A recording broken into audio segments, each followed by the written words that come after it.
Assalamualaikum warahmatullahi wabarakatuh.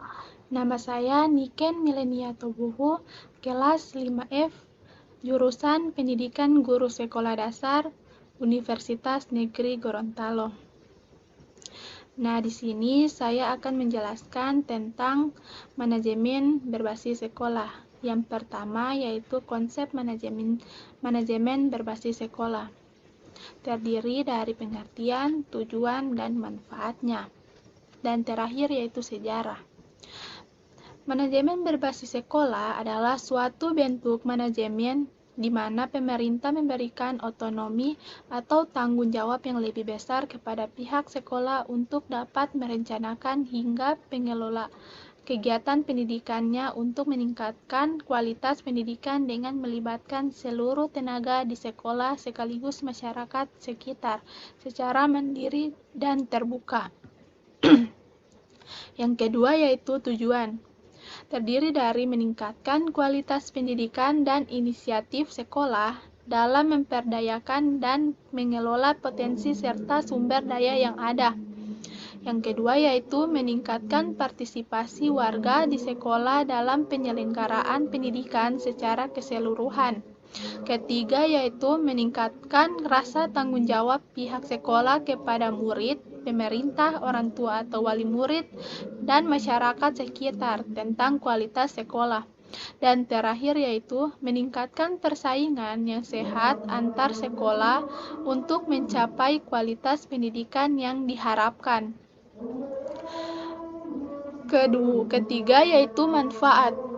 Manfaat yaitu terdiri dari pertama, memberikan kebebasan dan kekuasaan yang besar pada sekolah, disertai seperangkat tanggung jawab. Dengan adanya otonomi yang memberikan tanggung jawab pengelola sumber daya dan pembagian strategi MBS sesuai dengan kondisi setempat.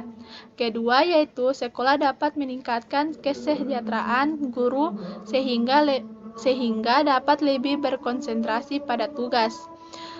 Ketiga yaitu keleluasaan dalam mengelola sumber daya dan dalam menyertakan masyarakat untuk berpartisipasi, mendorong profesionalisme kepada sekolah dalam perannya sebagai manajer maupun pemimpin sekolah.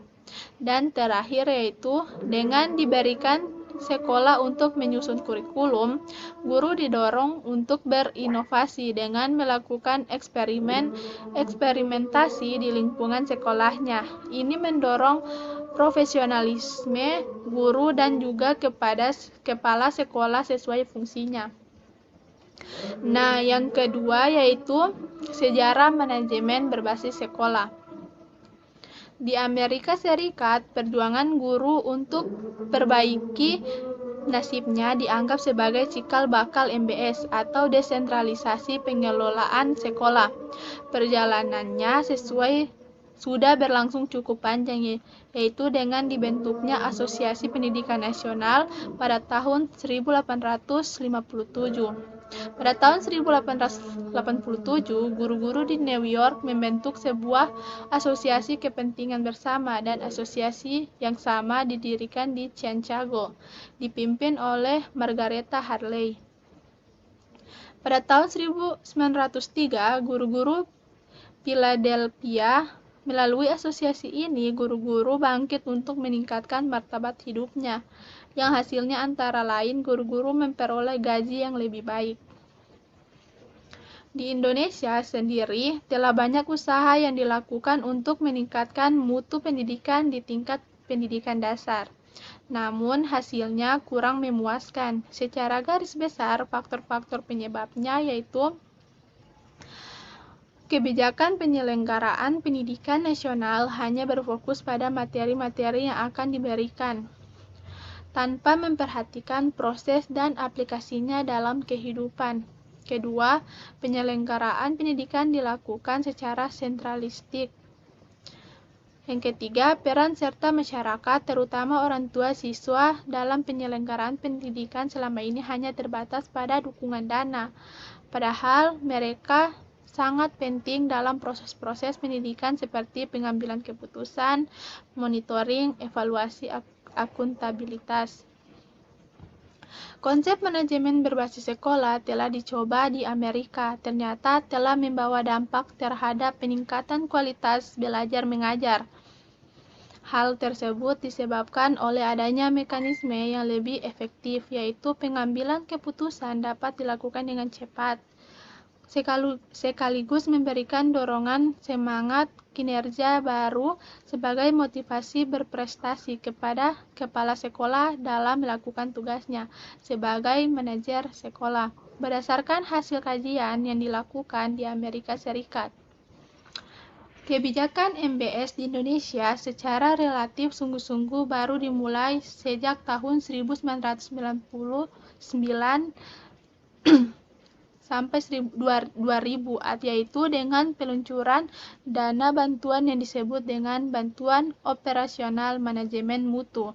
Dana bantuan ini disetor langsung di rekening sekolah, tidak melalui alur birokrasi pendidikan di atasnya. Memasuki tahun anggaran 2003, dana BOMM itu diubah namanya menjadi Dana Rintisan untuk MPMBS, khususnya untuk sekolah lanjutan tingkat pertama. Program ini sejalan dengan implementasi dari Undang-Undang Nomor 22 Tahun 1999 tentang otonomi daerah di bidang pendidikan dan Undang-Undang Nomor 25 Tahun 2000 tentang Program Pembangunan Nasional. Terminologi MBS atau pendidikan berbasis masyarakat dimuat dalam Undang-Undang Nomor 25 Tahun 2000 tentang Propenas. Menurut undang-undang ini, MBS dimaksudkan sebagai upaya untuk meningkatkan kemandirian sekolah dalam penyelenggaraan pendidikan.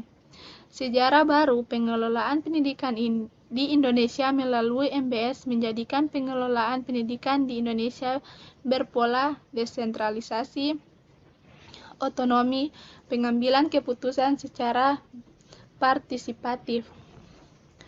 Nah, itulah penjelasan saya tentang MBS. Assalamualaikum warahmatullahi wabarakatuh.